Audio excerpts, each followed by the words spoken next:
welcome and thank you to everybody for turning out tonight. My name is Gary Golden. I'm here with Jeff Shearing. We're the co-sponsors of the meetup. And just a little bit of background and context. Jeff and I met on Match.com. We're both happily married. We met on the forum, and you know, we were basically like revolving around this question of like, who in New York City is involved in Cardano? And it was just crickets. It was just crickets. So we essentially we talked it through, and we had a meeting in Brooklyn at my office in October, and there were 5 folks that showed up. Sean was one of those individuals, and then we reached out to the hosts here tonight, SOSV, and asked if we could join with them to use their space, and the timing with the formation of dLab was perfect. And we had a session, our first meetup on December 4th, and there were probably about 40 so people were there. Good turnout. And now we are on our second meetup, so thank you all for being here. So tonight we have a fantastic lineup. As you all know, there are 3 entities that are really driving the construction of the Cardano ecosystem. You have IOHK, which is tasked with building the protocol, the technical specifications of the Cardano system. And then we have Emurgo, and the whole team is in from Japan this week. The CEO, Ken Kodamo, is here with us tonight. They are charged with the commercial side of driving adoption of Cardano and ADA. And then in Europe, we have the Cardano Foundation, which is tasked with building community, establishing regulatory frameworks around the world. And tonight we have the chairperson of the Cardano Foundation, Nathan Kaiser. So it's a fantastic lineup. And we will probably run about an hour in terms of the program. If you need to run to the restroom, it's around the corner. Bathroom's around the corner. And I think that's it. Maybe turn it over to Jeff to give a couple other thoughts. Thank you, Gary. First of all, I just wanted to say how excited I am that everybody's here tonight. Very grateful to everyone from Emurgo and Nathan from the foundation. And of course the dLab folks for hosting us. You know, Cardano is just, for Gary and I both, and everybody on, you know, that I know on the forums, it's a very special project. We're all very excited about blockchain in general, and Cardano in particular, for its capacity to really change the world. And you know, that sounds like a cliche, but we don't feel that it is. You know, it's academic rigor, the way they go about it, the transparency. So we're all very, very enthusiastic about this project, and we couldn't be happier to have the fellowship started and the accelerator started. And so from our standpoint, whatever we can do to help, and if anyone has questions or has ideas for future meetups, you know, we want to be conduits for the community to all the various entities. So we're here to help. So thank you all for coming, we really appreciate it. And I guess we'll start it off, who's the first? Yeah, so maybe one quick thing. Well, first just get a sense of who's in the room. And you can identify with multiple, you know, kind of profiles. Like, how many people here are developers, kind of on the programming side? Fantastic, we love you. How many people here are enthusiasts, investors in Cardano? Fantastic. It's many years to the moon, so we're gonna table that, right? Table expectation, you know, low expectations, right? And how many people are just completely fresh and new to the Cardano world? Fantastic. All right, welcome. So it's good to know. And then just one quick shout out. As a father of 2 boys, we've got our 2 youngest Cardano enthusiasts. They're checking ADA prices right now. Jeff gets the Father of the Year award. Today is his daughter's 6th birthday. So the sacrifices we make as parents, and also the sacrifices that 6-year-old daughters make. So I just want to recognize Jeff for doing that. So our first speaker is Nick Plante. There he is. And Nick is the program director of dLab. And rather than try to encapsulate it, I'm just going to hand it over to Nick to introduce dLab and the startups and the fellows for 2019. So thank you all very much, and a round of applause for Nick. Thank you. And thank you guys, obviously all of you all would be here without their hard work organizing this. So, streaming box, no signal. We'll get it moving in just a second. I'm going to say a couple words about what we're doing here, and then I'm going to get out of the way, and I'm going to introduce some of the startups and the fellows who are going to be working with us. So if these guys don't mind coming up here and sort of filling in behind me while we get this situated, that'd be great. You know who you are. You're not a fellow. Us guys. You guys. One each from each group. Thank you. All right. If there's not a chair, pull an extra chair. We're a family. We sit with each other. We work with each other. We eat with each other. We've only known each other 2 days, but it's going to get awkward, trust me. All right.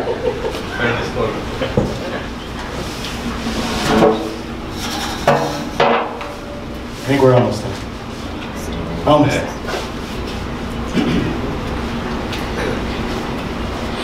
Go. I would be, but I have a sync issue. Oh, the on button. Yeah, like that. Okay. Okay, off to a rough start, but here I am. Thanks for coming out tonight, everyone. Thanks again to the organizers for putting this together. So I'm going to tell you a little bit about what we're doing here at dLab, which is a joint effort between SOSV and Emurgo. We are an accelerator and venture studio that has a mission to essentially accelerate decentralization, right? So work with young startups, work with founders at early stages, including some people who are also doing fellowship work. So they may be doing stuff from technical disciplines, they may be doing pure research, but things that contribute to the Cardano ecosystem. All right. There we go. So the Emurgo folks are going to tell you a little bit about them in just a moment, so I don't want to step on their toes. But I will give you the quick 30-second overview of SOSV. We are a global venture capital firm. We're one of the top seed investors in the world. We fund about 150 companies a year, about $500 million assets under management. And we work almost exclusively with founders at the accelerator level and then follow on with them afterwards. We do that in really, really deep verticals. So we try to identify macro trends that we think are emerging areas of interest in the world, things that we want to help shape, things that we feel like need more attention, need more funding, and more than just funding, need resources. And so to date, we've worked with companies in areas such as life sciences, hardware, Chinese market entry, and disruptive food here in New York. We also work out of London, San Francisco, Shanghai, and Taiwan, to name a few. And our newest program, of course, is dLab. Because I can't figure out between forward and reverse. So what we're doing here is working on another type of macro trend, which is decentralizing all of the things, right? So we think of this almost more as a horizontal rather than a vertical, because we think it's going to touch all of those other areas that we're invested in and that we're working so hard on. Whether that ends up being the supply chain, the way we store our digital health information, of course the way, that we transact financially. So I'm surrounded here by a couple different staffers that I just wanted to call out. So if you want to come and chat with us afterwards, you can do that. If you work for SOSV, throw your hand up in the air. If you work for dLab, throw your hand up in the air. Now put your hands down. Emurgo folks, throw your hands in the air. Yeah. So talk to us afterwards. We're going to be around for a while. We also have 4 great EIRs. So we have an EIR program in addition to a mentorship program. Our mentors work with our startups and our founders. They're giving back to the community. Most of them have been there and they've done that, whether that's in business development or in the blockchain space itself as a technologist, or on the legal front, or in any other of the many facets that we need mentorship in. We have 4 specialized experts in residence who also help our companies out in an extended capacity, and that tends to be in areas such as design, narrative and pitching, and in marketing and other areas.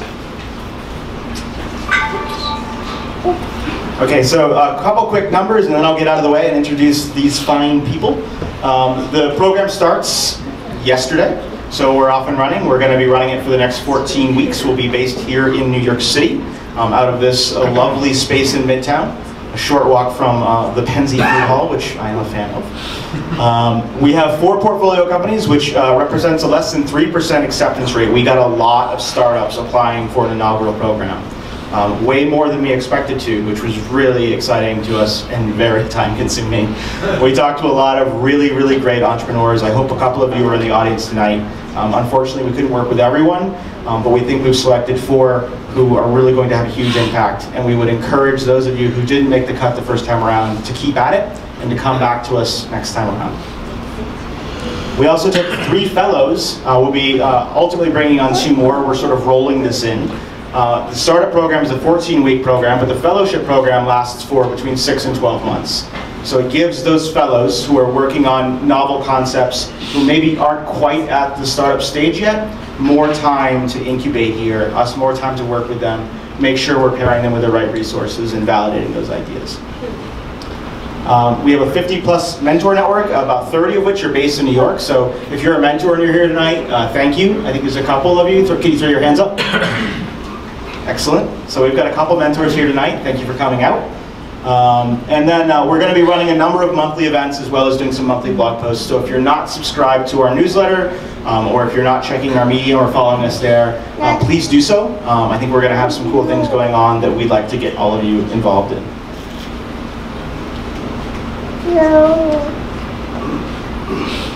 All right, so without further ado, let's talk about the portfolio companies. All right. So, Sempo, you're first. You want to tell the people what you're doing? Yes. Hello, I'm Tristan. As you can tell, I'm Australian. I'm from Australia. Got in a few days ago. Sempo helps NGOs deliver relief funds directly to people. So that's called cash transfer programming. It's a really small part of humanitarian aid, but we believe it'll be the future of humanitarian aid. Right now we're using an ERC20 token and DAI to do that. But we're really excited to explore Cardano and the blockchain ecosystem. So yeah, thank you.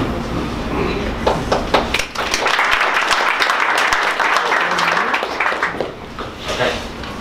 Hey, I'm Paul from London. Catalact with Dan, my co-founder over there. So we're a blockchain analytics company, and we basically use data science, machine learning techniques to look at data sets from the blockchain with application for the finance industry. So looking at anomalies for regulatory and market intelligence to provide information for financial traders.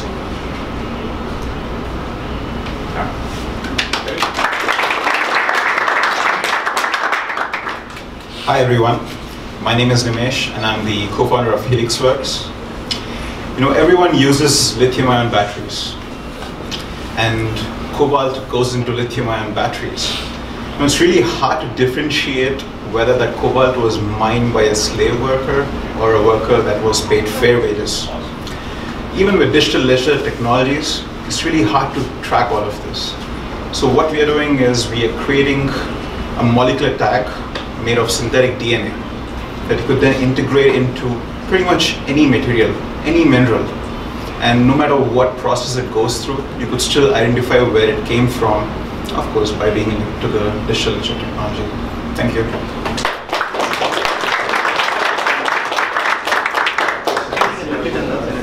Hi, I'm Gilad. I'm coming from Tel Aviv, pretty far away. We are a group of blockchain enthusiasts, which we are actually in contact with Cardano for, I guess, over a year already. What we are doing is actually we're creating a toolkit which is very simple. We believe that there are easier ways that the world can adopt blockchain. Therefore, we've created tools that enables app developers, mobile app developers, to interact with blockchain on mobile and create a seamless experience for the users. Thank you very much.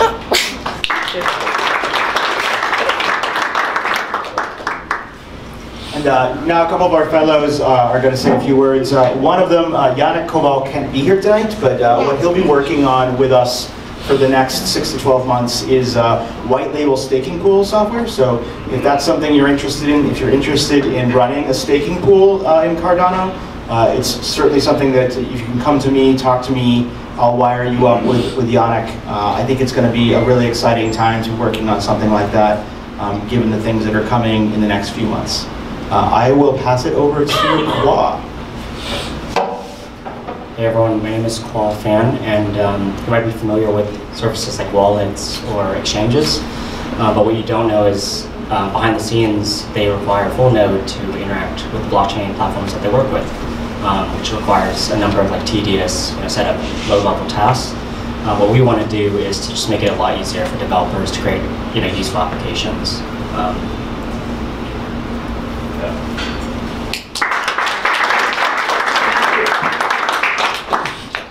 My name is Robert Kornacki, and essentially what I'm going to be tackling is the transaction surety problem, which is every time you send a transaction with cryptocurrencies, you always have that pit of your stomach where you feel, ooh, did I send the wrong address? Did I miss the last character? And for the average person when they're buying their coffee, they don't want to think about, oh, am I going to lose this money? I actually just want to buy some coffee. They're used to credit cards, cash. You don't lose your money by mistake. And so essentially I'm going to be tackling this problem using a variety of different solutions, but the first ones I'm going to be tackling are an invoice-based solution, a Cardano name service, and various other possibilities which we're currently looking at. And hopefully by the end of the full fellowship, 1 year, you guys won't have to worry ever again.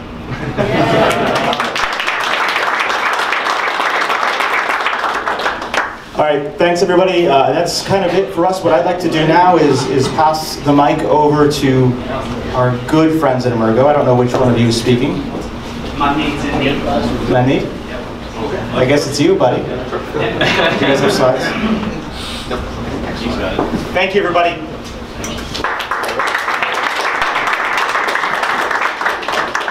Guys, my name is Nicolas Arqueros and I'm the CTO of Emurgo. What I want to tell you is a little bit of what we have been doing in R&D department of Emurgo for the last few months.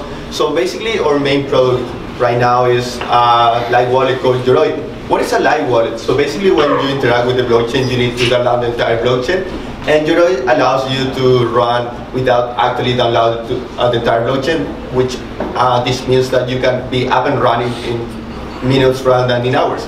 So Yoroi is something necessary for the block for the space, so you can interact with the Cardano blockchain. And we have been working a lot on this. So since we released Yoroi, we have over 6,000 downloads. We have 5-star rating in Google Chrome extensions, and we have been continuing working in some new updates.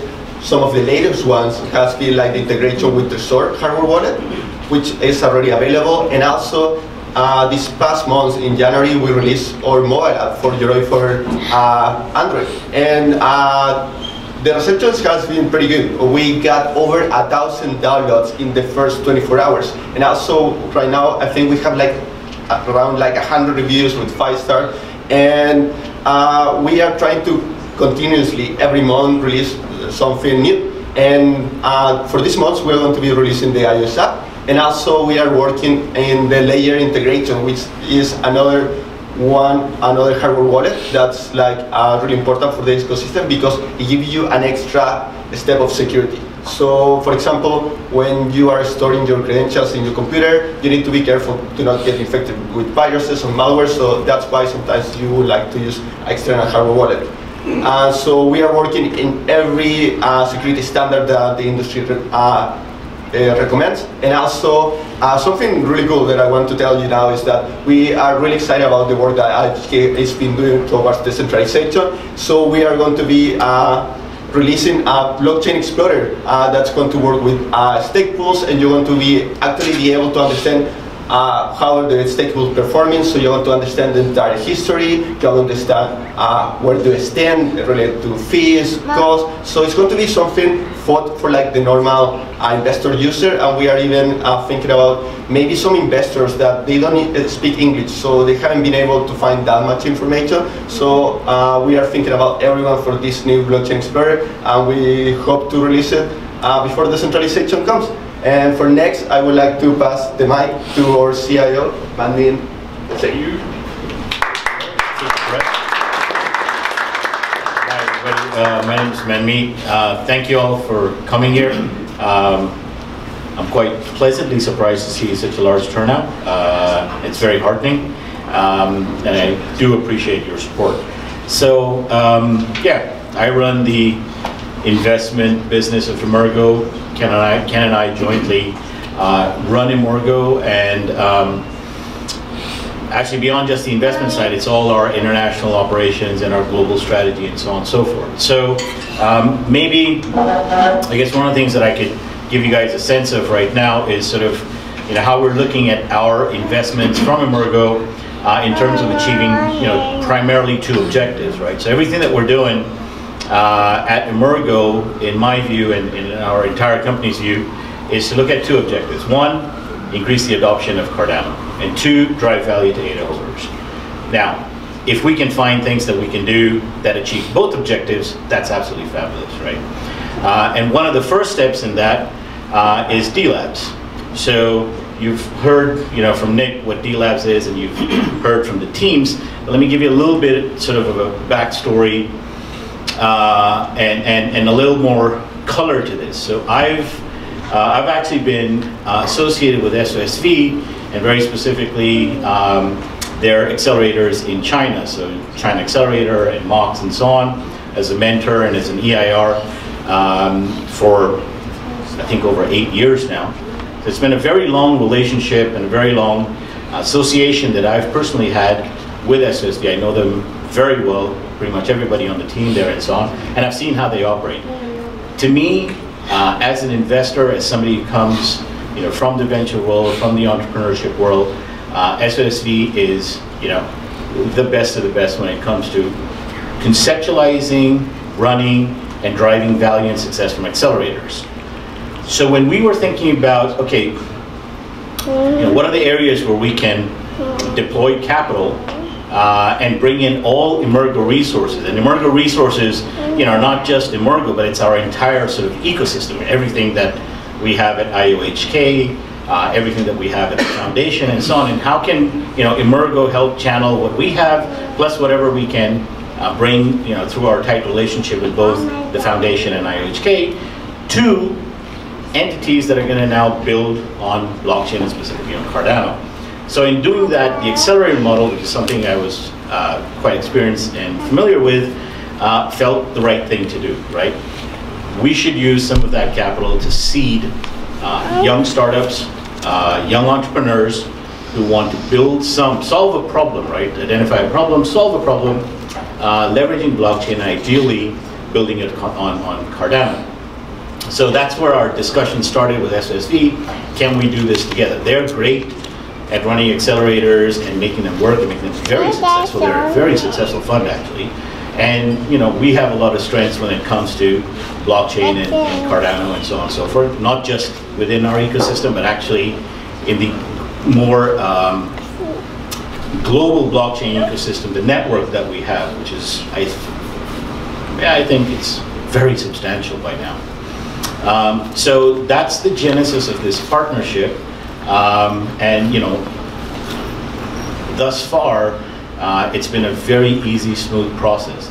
So I am looking forward to, you know, working with our first cohort and many, many cohorts going forward. And, you know, from a forward-looking perspective, not that, you know, we have there's much that I can say right now. It's just, you know, our expectation is that as we improve our accelerator program here over, you know, whatever, the next 2, 3 cohorts, whatever it is, and we come to a model that we're very happy and comfortable with, we would like to, you know, eventually obviously take this and replicate this model across multiple other geographies across the world, right? So, you know, seed entrepreneurs, bring them into the blockchain ecosystem, give them the best that we have to offer, help them to scale up and succeed. And that's what dLab is sort of the genesis for, right? So just want to give you that perspective. In terms of some of our other investments, I guess the one that's that you are familiar with right now is Y2X. So the idea there and how that sort of came about is, whilst we are working with young entrepreneurs, right? That's the accelerator model, right? There is this entire enterprise play, right? So when you look at if you look at the blockchain world today, and you look at investments in the blockchain world and everything, I mean, today, what is the market cap for all tokens out there? What does coin market cap say? Anybody know? How big are we? What? 121. 121? It's nothing, right? The entire ecosystem, the entire blockchain ecosystem today, if you look at it just from pure financial markets, insignificant, right? So, what would it take to grow this market, right? Now, if you go back and look at traditional financial markets, where's the money coming from? Is it from, us retail investors? Do we drive markets? No, it's who? Financial institutions, right? It's the FIs. So what is it going to take for FIs to come into blockchain and invest in blockchain? Whatever it might be, I don't care, or whatever. Cryptocurrencies, altcoins, projects, however you want to define it, I leave that to you. So to bring FIs in, there are several efforts that are being played across the ecosystem, across the industry, and so on. But one thing that we think we could do, and this is where Y2X becomes very critical, is instead of trying to convince FIs about, hey, check this young startup up, check this, this company that has its white paper and recently did an ICO, whatever, look at how awesome it is, which is stuff they don't understand, right? They're old school, they're very traditional, they're risk averse, as we say in finance, right? They have a certain mandate. They're typically managing somebody else's money. And when they're managing somebody else's money, they have a very specific mandate in where they can invest. So even if that financial institution likes your project, their mandate does not allow them to invest in that project. So they might agree that it's great, but they can't put money into it. So instead of trying to tell them how awesome we are, why don't we try and turn the narrative around and say, hey, why don't we try and bring you things that you can invest in, but let's try and make it more blockchain relevant. So what Y2X is doing in this is it's led by, the founder is Todd Morley. He is the co-founder of Guggenheim Partners, which is, if I'm not mistaken, over a $400+ billion private equity fund. Todd Morley has decades of Wall Street, structured finance, private equity kind of experience, network across the market, the industry globally, and deal experience across industry sectors, whatever have you.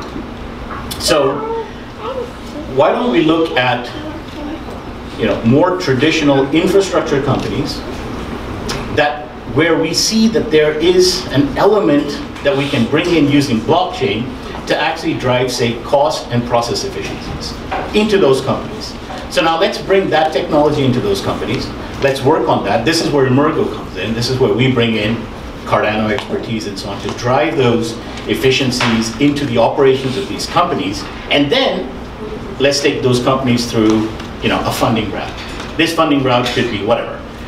Traditional funding methods right now, or the security token offerings kind of funding methods, and then we take them to that path and then help scale them and so on. Now, is this something that a financial institution investor would understand? Our bet is that that would be an easier sell. Not an easy sell, but an easier sell, because you're talking about companies that are existing, they have history, they have a track record, they have technology, they have markets, customers, they're revenue generating, oftentimes maybe even profitable, right? And we now prove that in existing traditional brick and mortar businesses, you can bring blockchain and drive a whole lot of value, or unlock a whole lot of value, or create new markets, new products, new services, whatever have you. And then let's go for a financing round, right? So now that's the, I would say, the sort of thesis that we have. And look, it's a thesis. We're making a bet, right? We'll see how it plays out. I have high hopes for it, but we'll see how it plays out. But that's a different, I hope you can sort of recognize how that's a different bet than the bet that we're doing with startups and dLab and fellowships and so on and so forth. I don't know if I'm articulating it well enough, but we're trying these different theses, I guess, at the end of the day, to see where and how we can actually drive what back to our fundamental principles. Increase the adoption of Cardano and drive value to data holders, right? So over time, we have we have a bunch of other ideas. We have a bunch of other strategies. We will be playing them out over time. Maybe not the right time for me to talk about those right now, but I just wanted to share a little bit of our philosophy, what we're thinking, how I'm driving this, this perspective. Always keeping in the back of our heads, as an organization, that we have those two objectives. Increase the adoption of Cardano, drive value to data holders, right? So we have a lot of plays already. At the right time? Yes, sweetheart, I agree with you. She's making the most intelligent comments today. But yeah, no, over time, the idea would be then that we would share more and more of the kind of bets that we're making and so on. And then let's see, hopefully that should make us all very happy. Right? Thank you very much. If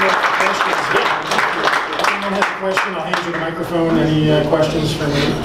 Here you go.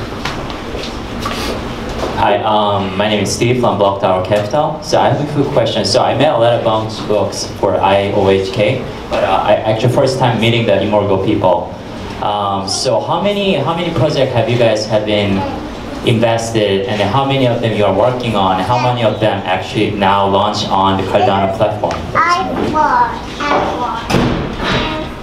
We have several investments that we have made. I am not ready to talk much about a lot of the other investments right now. It's not the right time. We have to build.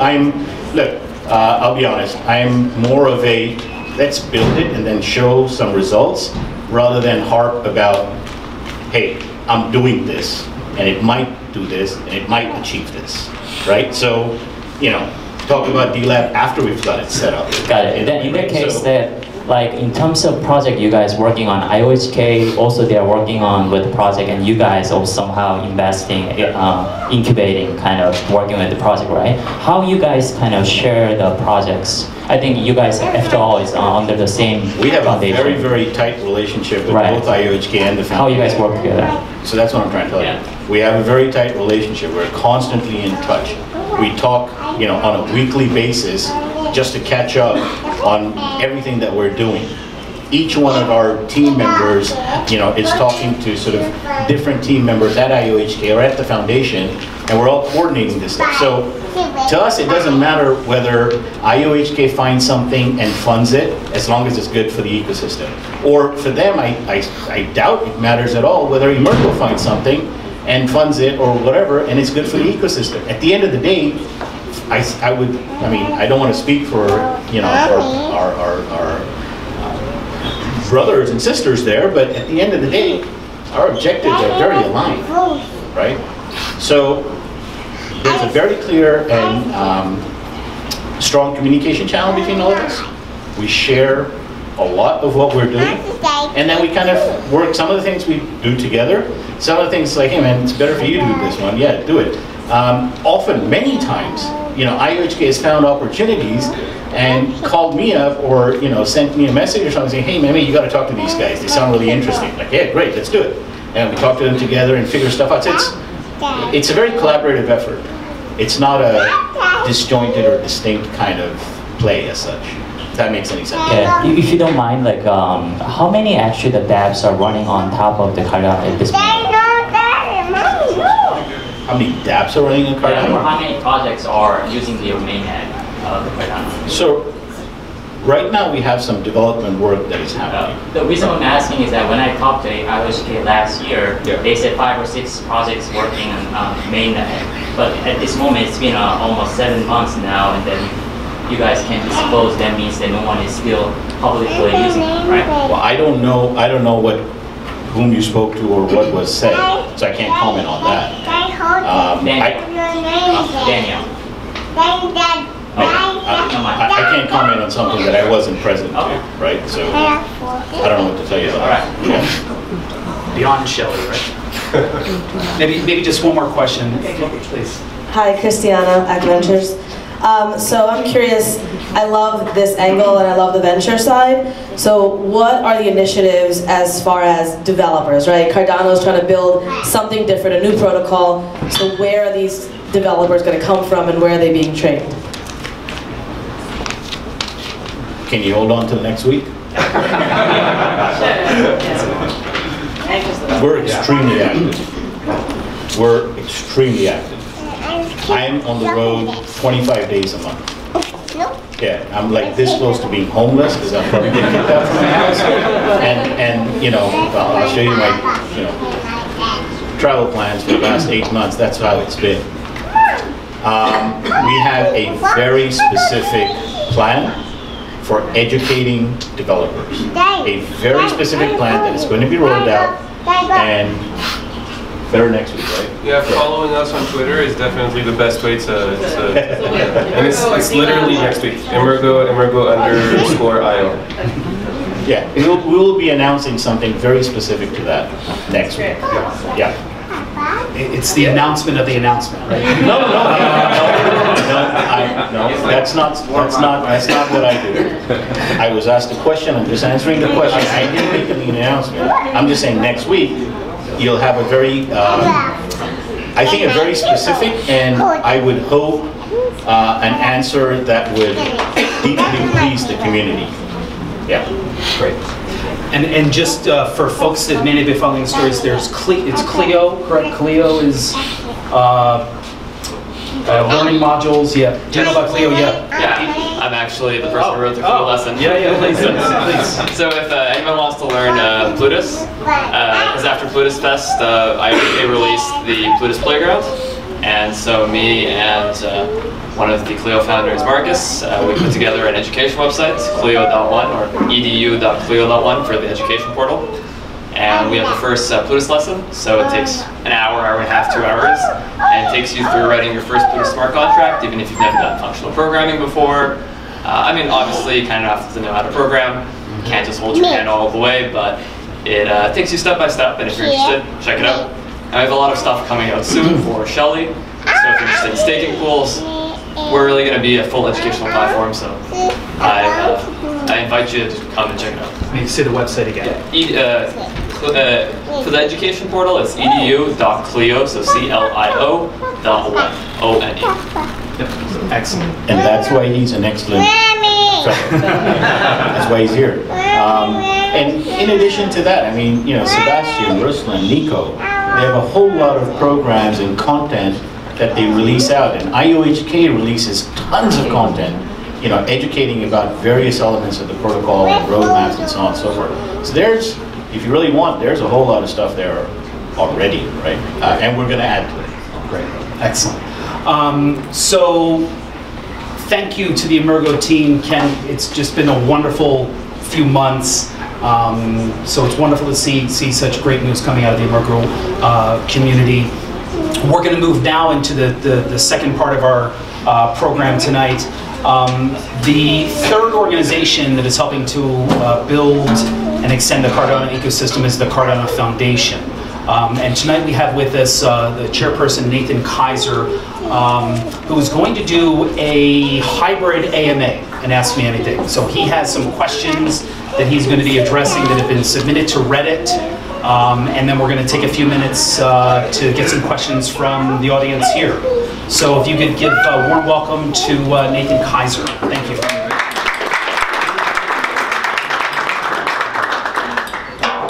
Thanks a lot. I'm going to sit down here. What the online audience can't see is that there's so many people here, there's not enough space for seating. So, well, first of all, it's really an honor to be here, you know, surrounded by all these enthusiasts and investors and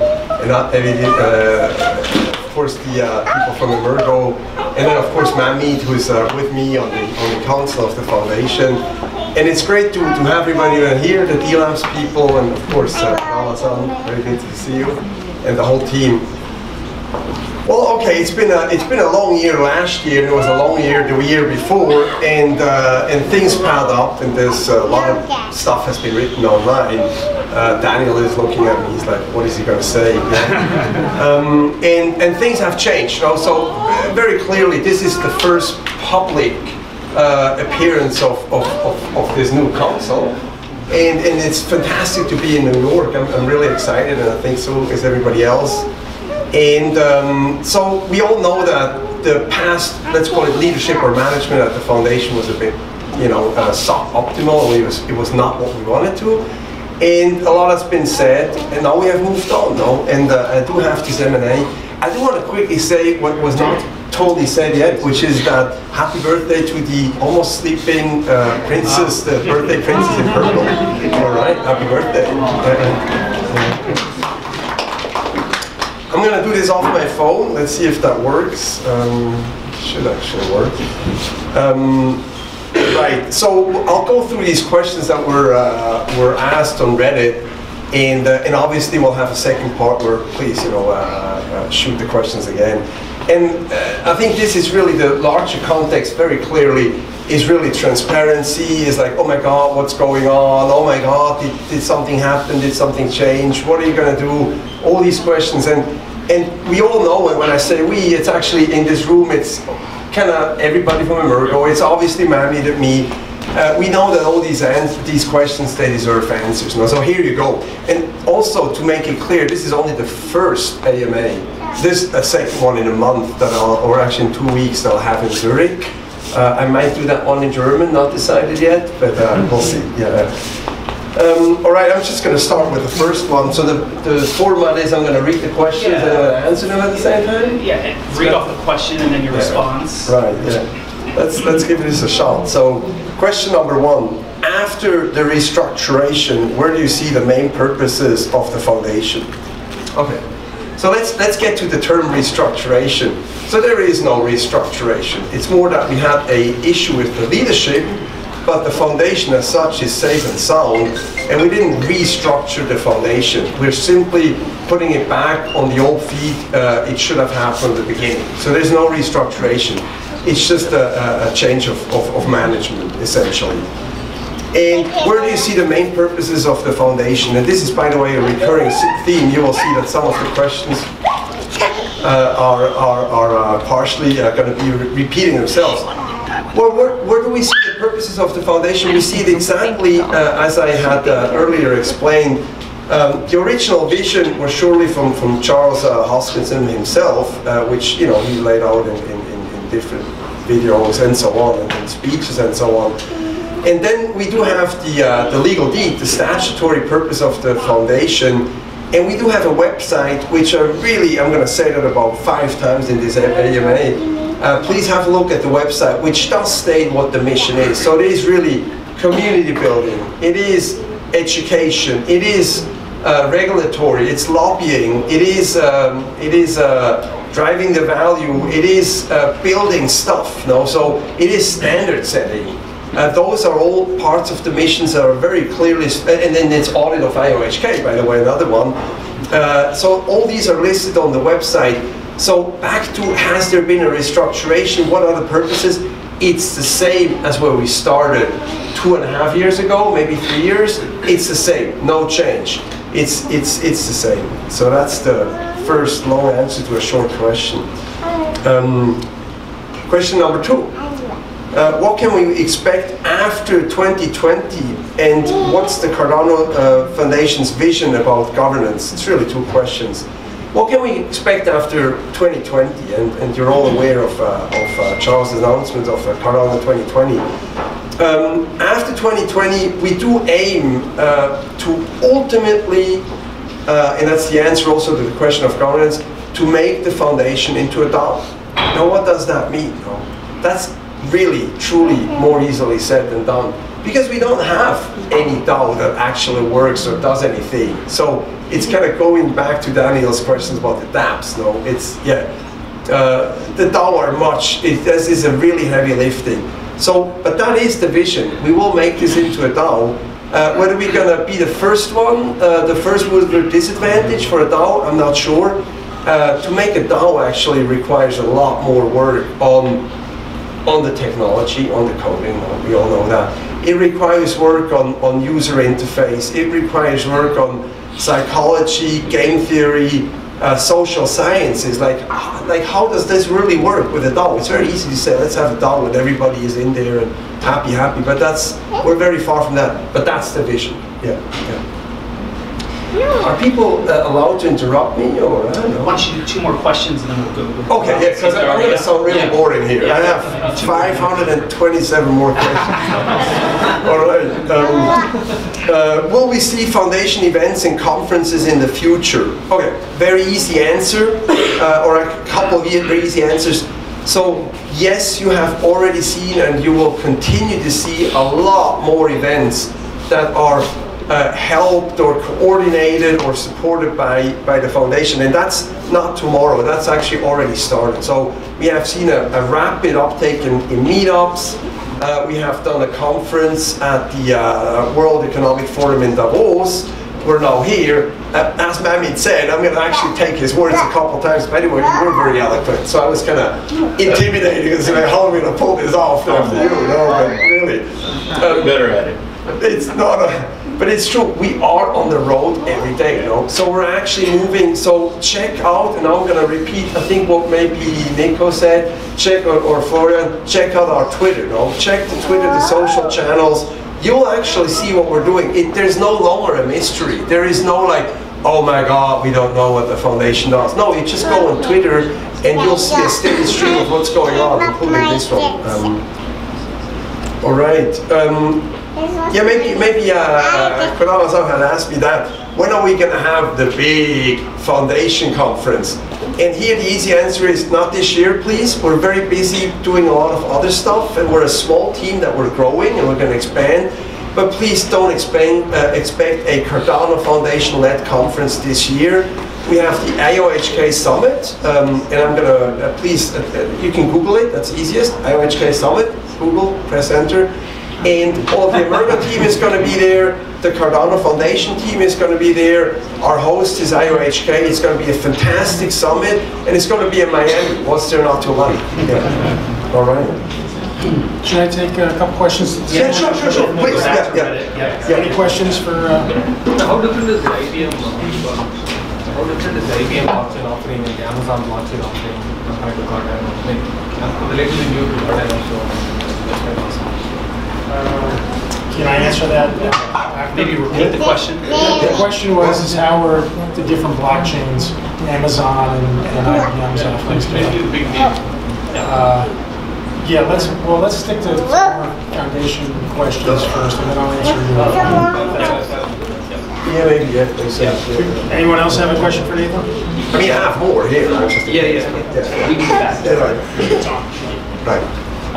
It's a cool question. I'm not sure you're the right person to answer this, but why people should use the Cardano platform for adoption than other platforms? What's your strength?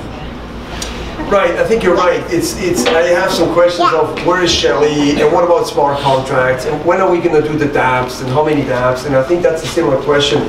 And I'm going to play the easy card now, like Manmeet did, but I got the same card, and say that's actually a technological question, first of all. I think on the technology roadmap, Charles also did mention that very recently, we're going to improve the way that we're going to communicate our roadmap, which is going to help, like, where are we?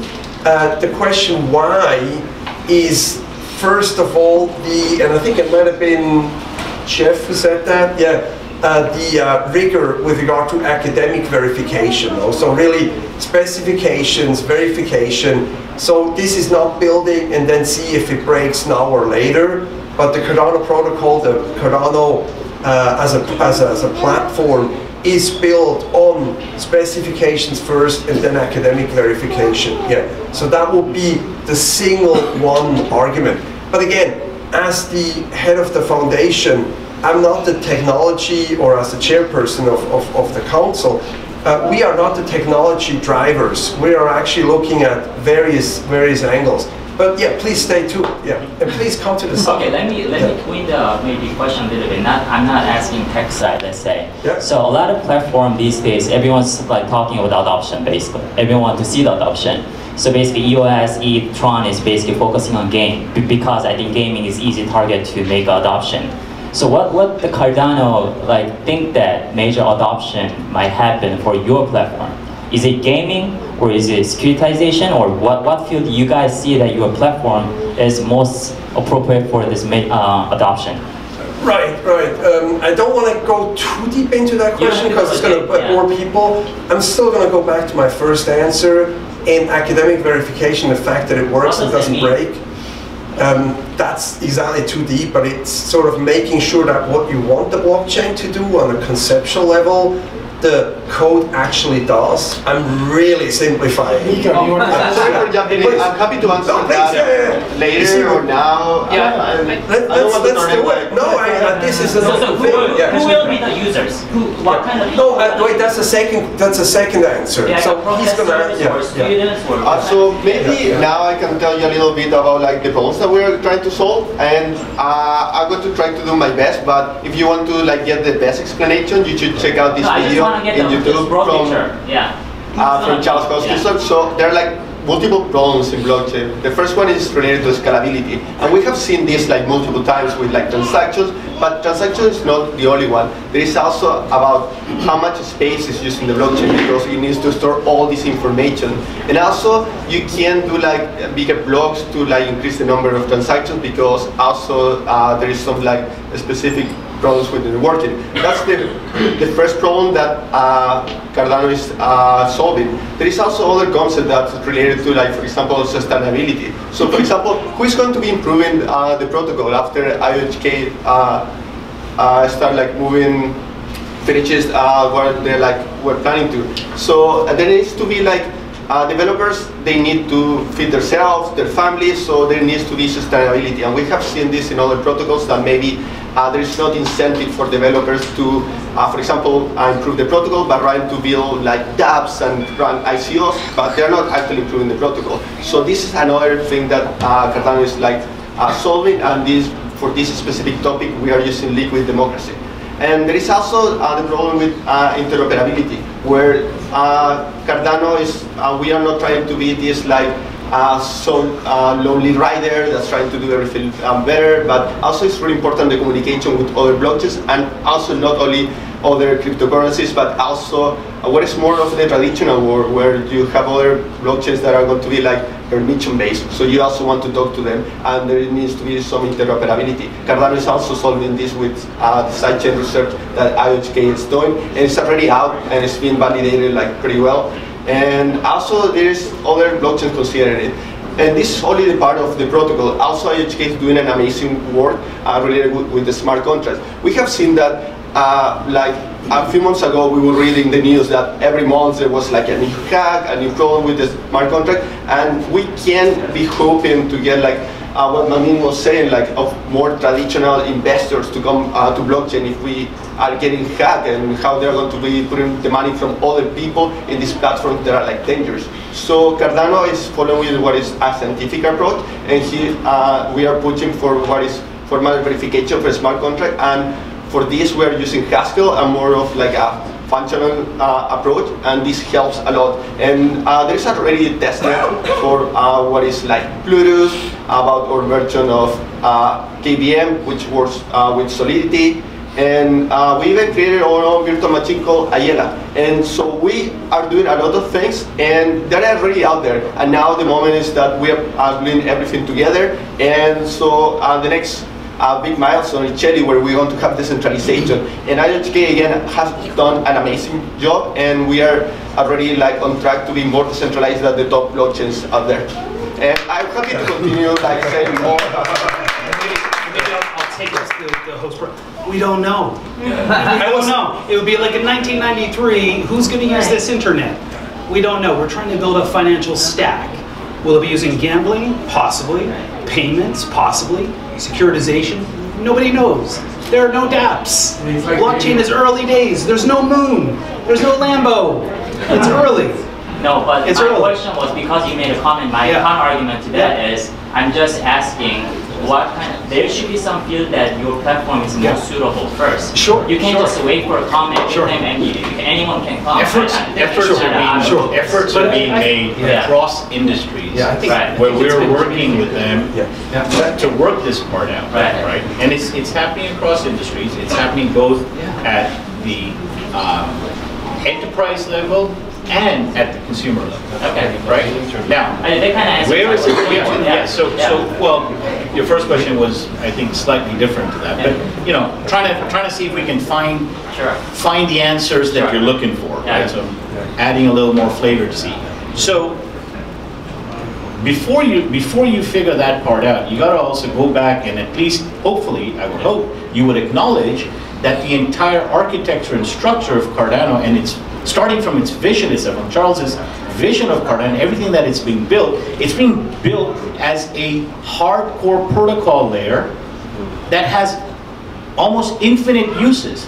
The nature, the whole vision of it, the whole architecture of it is for uses across the board. Now, which industry do you think is going to adopt blockchain first? Gaming industry.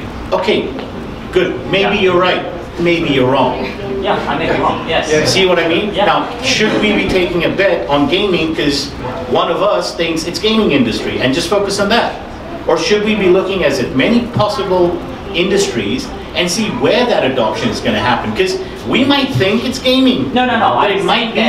Gaming might be the most potential. I've never said that you guys focusing on gaming. Of course, as an investor, I know you invest in all different angles. Sure, I understand. So my point is, it wasn't designed for a specific purpose. It was designed to be a platform layer that can be used across, right? So now that's what we're working on. What I'm learning is that when you go to an AMA, and then you have two people who know more than yourself, and they actually give all the answers, so thanks a lot. No, I actually know those two parts would have been my answers. But that's how we work together, so close. By the way, talk about working together. So yes, Manmeet and I, we do have that secret WhatsApp chat. Yes. We actually do have that. Yeah, please. And I want to go back to the foundation relevant questions. Quickly on gaming. The IOHK guys have come out with a paper, I forget what the name of it is, Royale, which is a gaming protocol that's provably secure and backed by science and such like that. So gaming is part of, has been explored, and I think will be part of future projects. So we'll go back to Reddit for a few more minutes, and then we'll go back to networking. So the second thing I'm learning is that this is not enough. That we'll have to be back to New York for the second part. And I'd be happy to come again. All right. By the way, I'm not checking Twitter. I'm just looking at the questions, just in case you were wondering. Another question is also often asked is there ADA delegated to fund community-initiated projects? If yes, then how much will be released and over what time frame? So the quick answer here is yes, there is ADA, and yes, we do at the foundation absolutely plan to fund community-driven efforts. That's one of the very core missions of the foundation.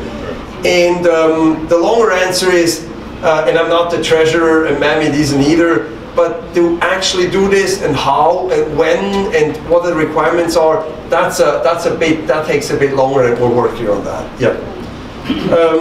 Then another one is, let me drive a nice one. Okay, hello Nathan, we really appreciate you coming to drive our ecosystem higher. I read about enterprise Cardano, public blockchain, and so on. Where will ADA have a space in private and public blockchains? And I think here it's the same answer, it's too early to say. No, we don't know. No, it's like, who knows anything? Like, if anybody here says, I know what the blockchain future is going to be. So at the foundation, we're also looking at what works. We're looking at various efforts, just as is IOHK and Emurgo. And then another question, number 11. I think maintaining dialogue with governments and possibly educating and influencing was one of the original missions of the foundation. Is this still on your agenda? Well, absolutely it is. No? And actually, we are working with different organizations, lobbying groups, think tanks, academic institutions that have lobbying efforts, and so on and so on. And we're discussing stuff we're gonna have meetups in Washington. We meet from the little city of Zug, where which obviously matters because it's a core part of the ecosystem. To Washington, we did meetups in the conferences at the WEF in Davos. So yes, we're absolutely talking with governments, and yes, we absolutely want to be involved in driving regulatory approaches and policy developments and all that. And then, of course, I'm a lawyer, so it's a bit, what do you call it, déformation professionnelle? It's, yeah, I'm a lawyer, so I love that stuff. I think that's the easy way of saying it. Yeah. What is your plan? Another one, and then we take some more. What is your plan to get Cardano and ADA onto KYC AML approved exchanges such as XYZ? Okay, that's a good one. I like that one. Also, the whole exchange part, because we all agree that this is liquidity and the ability to easily buy and sell tokens and ADA is a very core issue. And here the answer is that, oh my God, this is such a big problem. No, it's got commercial issues, it's got regulatory issues with no end. The whole exchange ecosystem is also really very dynamic in the sense of countries' attitudes change, governments' attitudes change. So what we have is, we don't have one spreadsheet listing all our exchange efforts. No, we have several spreadsheets. No, and we have Slack groups and secret WhatsApp groups where we discuss different countries, different jurisdictions, different exchanges, and different ways of getting ADA listed to our exchange. And the low-hanging fruit to just get ADA listed on all the, sorry to say, low-level exchanges, that's not an answer either. So it requires a bit more time, but yeah, we're on it. Yeah. Maybe another question from the audience. So I'm not reading too much off my phone. Yeah, specifically to that actually. Please. We have it in Japan. I love it. Let's talk about Japan. So by the way, I'm going to say that for the record online. So all the questions that were asked on Reddit, which I did not answer, I didn't not answer them because I don't want to. We will catch up on all these. Yeah. But first to Japan. So we got a couple people from Japan, and I'm not a big. I've lived in Asia for 19 years, but I only went skiing in Japan. That's my exposure to Japan, and I love skiing in Japan. And but Japan is also a difficult market. It is similar to the US and similar to the European Union. Japan is a big place where things don't move fast. That is different in, let's say, Malta or Gibraltar or Liechtenstein or Switzerland, where the country is smaller, governance is different. In bigger places, things move slower. And in Japan, we see that. It's the Japanese ecosystem itself. An ecosystem means regulators, industry, users, the lawyers, and the banks, everybody, the whole ecosystem is struggling with what are we going to do with crypto. And that's where we are in Japan. We're like the ADA, Cardano, /IOHK, /Foundation, /Emurgo. We're in Japan, we're like, wow, everybody else is struggling. So that's where we are.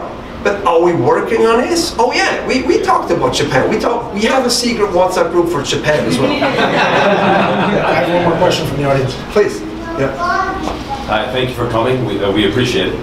Does the Cardano Foundation have any dialogue with institutions like BACT and Mike Novogratz's BACT Foundation from an institutional perspective and custodial holding of data?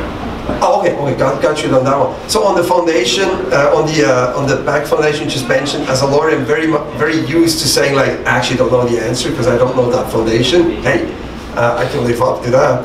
But question about institutional investors and then also the custodian piece. It's actually as important piece as the exchanges. And that's also one of the questions on Reddit. So what about the custody problem? I mean, technically it's really a key management problem, yeah?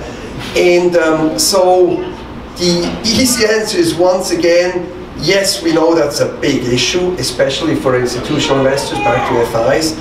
And yes, we're actually working and talking with a couple of players, and there's different players. No, you got the new fintech players, and you got a couple banks. There are a couple banks, and we're talking with several of them. And then there's in between. No, there's all joint ventures and all new startups. But yes, the custody, custodian part, we are working on this, and actually quite full speed. The regulatory environment is key, though. So I think I'm not going to tell you a big surprise. Like, we're not working on that part in Japan or in the US just as today. We're going to start with regulatory, Switzerland. I mean, which has a much easier regulatory environment where the banks or similar players actually dare to get into the space. But yeah. So, I mean, just to add a little more flavor to that, if that's all right. You know, I've been very public about the fact that I'm a big proponent of, you know, security token offerings, or whatever term you want to call it under, right? So the custody piece is extremely critical for that.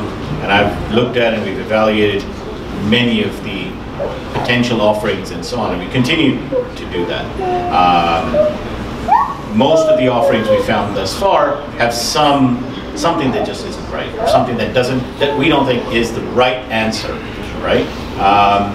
But yes, so security token exchanges, security token offerings, custody piece, and beyond that, insurance of the custody piece, and there's a lot of pieces there, and we're, you know, something like Y2X is very much focused in that space. So yeah, unequivocally. Hello, my name is Meetup. Before moving to the question related to the custody, I know like Japanese companies Meetup who developed like the DT product, it's like distributed custody solution for institutions, the same who developed Iroha. There are several. There are several. Yeah, that's what I know at least. So my question related to the gaming, we already have tough conversation with Steve before, because I'm from the gaming space. I have my gaming companies and I was looking for gaming, like AAA gaming company. I see right now the ecosystem is that like big players are not jumping into the blockchain games the same as was for the VR. They are more waiting to ecosystem for the mature, and then typical for the AAA gaming company to acquire like players that are already like mature enough. And do you envision something like distributed like gaming community that, because connected to the previous talk, for your sponsor to develop game in the distributed way, let's say, to kind of seduce or solicit community?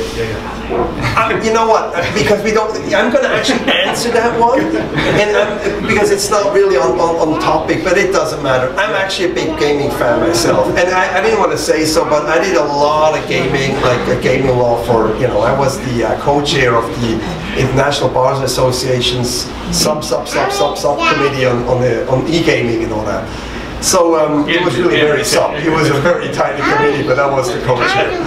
And so you know what? The answer here is really Ready Player One. Oh, I saw the movie the third time now, because when you're on flights, that's the only thing you can watch. And I love the movie. And you immediately, when you watch the movie and you're encrypted, like, wait, should this be on a blockchain, and how does that work? And the easy answer is probably should be, you know. And then we have decentralization issues with Ready Player One. Watch the movie, and yeah. Our spring meetup is going to be about gaming and dApps. So I think, you know, really focus on the, you know, use cases. I think as a dedicated conversation. Maybe just one final question, Nathan. Absolutely. You go out 2 to 3 years. Yeah, what is your hope for? Because one of the tasks of the foundation is to grow the global community. Yep. So, we've got the ambassador. Give me your vision of like, what do you want from us?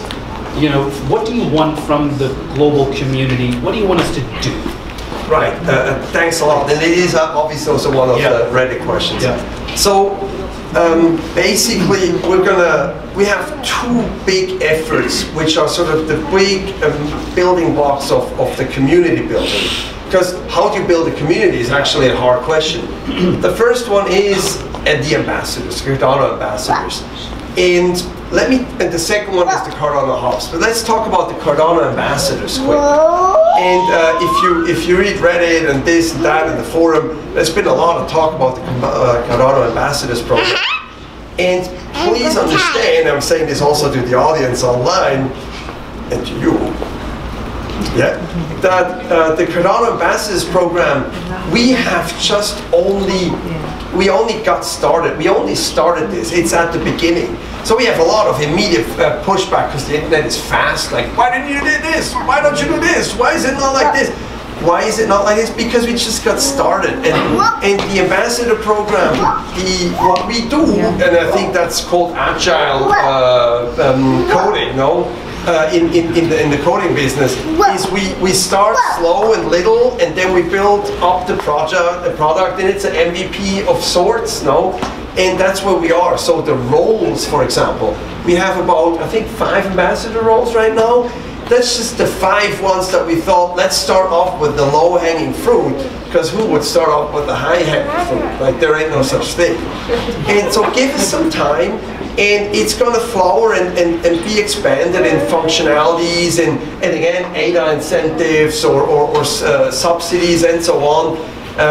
Who can be an ambassador, how, where, when. Give us some time, but it's already there. Right? You can already, please, go online.